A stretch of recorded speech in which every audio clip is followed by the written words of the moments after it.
Good afternoon. Good afternoon. Welcome to the City Council informational meeting. The informational meeting will start in 60 seconds.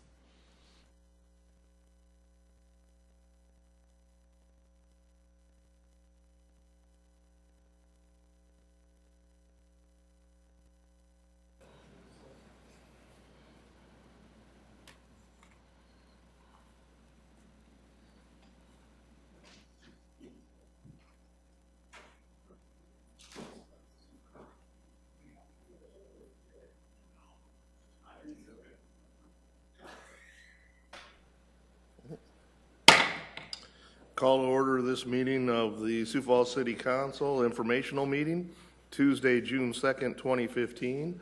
Welcome those in attendance and those watching online and on CityLink. First item that we have today would be a City Council open discussion. So do we have any items? Councilor Jameson. Thank you. I have a few items. First off, the Fiscal Committee meets after our executive session, so stick around for that. We're talking about the continued discussion about public facility ticket fee. So if you're interested, stay around for that. A couple other quick points. Last week, Thursday, we had a South Dakota Municipal League board meeting in Parker, South Dakota. We had a nice tour of the city.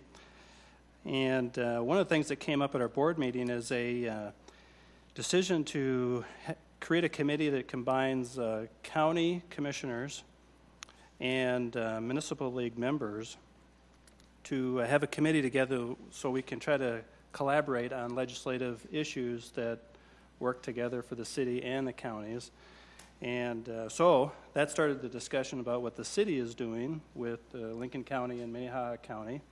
The league would like to come and have a story written or write a story about that cooperation and how that works. So it brought up my thought that we should maybe get Lynn Keller Forbes to come back and maybe give us an update of where all that is and an understanding. I think she's ready for that. Okay, two other things real quick. This morning, Dave Bixler and I took a ride along on the Project Trim program. We rode along in the big truck, you know, how they measure out the trees and the boulevard or the streets and the sidewalks. It was very eye-opening. I know we're discussing that. I believe it's in land use or public services. Somebody is discussing Project Trim. And so great insight.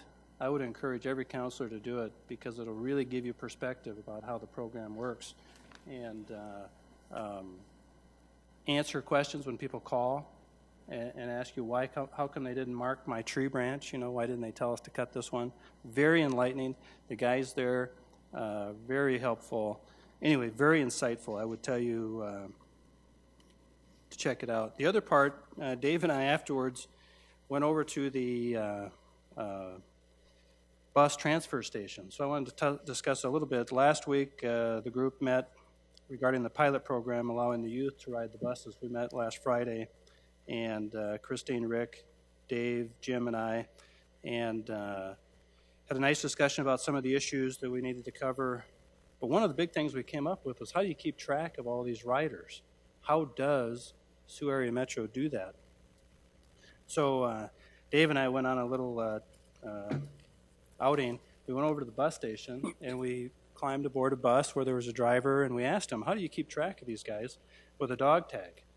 And the driver lifts his hand just a couple inches, and he says, well, I push number 6. He has a little control panel right here. And he said, and if there are the Augustana students riding on that route, I push number 7. And I was just floored with how simple that was. And that was a major hurdle for the group when we met on Friday about we were concerned of creating a new cost for the system or an elaborate program to keep track of these riders. So, and then as well, we talked about what about a child that's unaccompanied by an adult. The driver said, well, we would call our supervisor immediately and make them aware that there's somebody here that maybe needs assistance. Same with an unruly individual who's on the bus or wants to get on the bus. The driver will try to prevent them from getting on the bus and immediately call their supervisor, though, to handle it. So they've got a pretty good system in place. And I know you've all seen the email regarding kind of maybe a little bit of a delay in our process with the administration to get the details worked out, ironed out. I would maybe just encourage you to stay patient with the administration. We've got a great program. I don't think the hurdles are that high.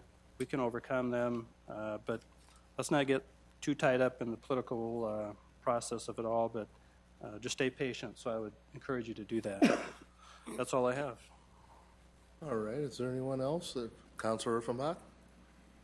Thank you, Mr. Chair. I just wanted to call attention, and I didn't bring it with me then, but it would be online and on the various media websites. The gentleman from Sioux Falls who was convicted in Minnesota of distracted driving and spent time in prison for it, and now is on his own talking about how it should never have happened.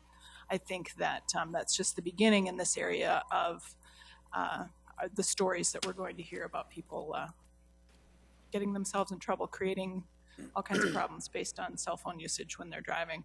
I know that there's an organization here in Sioux Falls, a group of people that are getting together to lobby us, and I know that many of you have met with them. I just encourage you to be open-minded about that and know that this isn't something that's going away. I think that we will be bringing something to Public Service Committee later this summer. And I just ask again that you be open-minded about it, that this is something that has to happen, that lives will be saved in terms of distracted driving if we would enforce our current laws and make them a little bit stricter. So that's my little preaching for the day. Thank you all. Councilor Staggers.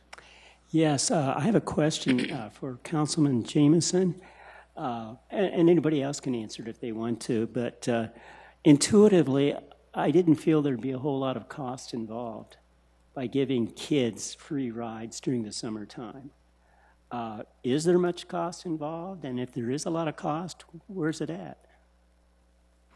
If I could, for the committee, I think we kind of understand that as well, but what we're concerned about is the administration of the program, and inadvertently potentially creating a new expense that we weren't aware of, potentially for tracking the riders. And so fortunately that seems to be a non-issue. But that was just a concern because we know that the transit system isn't as healthy as we'd all like it to be, and adding an additional expense to provide the same service would be a bigger challenge. And so, yeah, luckily we don't see much of an expense being created. In fact, the council, or the group that we met, we really wanted to start talking about this whole program as an investment into the children, future riders, and using the word investment instead of any kind of expense. But so yes, I don't see any expenses that we can figure out so far. But I agree, intuitively, it doesn't look like it should cost anything. Thank you. Yeah. Councilor Kiley. Thank you. I would like to just take the time to congratulate a number of government entities and foundations for their contribution to the event that we just attended here in the last hour, and that was the major economic development project known as Foundation Park. And again, I'd like to recognize the Sioux Falls Development Foundation, Forward Sioux Falls, the City of Sioux Falls, and the state of South Dakota. And I thought Dave Rosenboom stated it very eloquently when he said, we get things done, and in South Dakota, we do it together.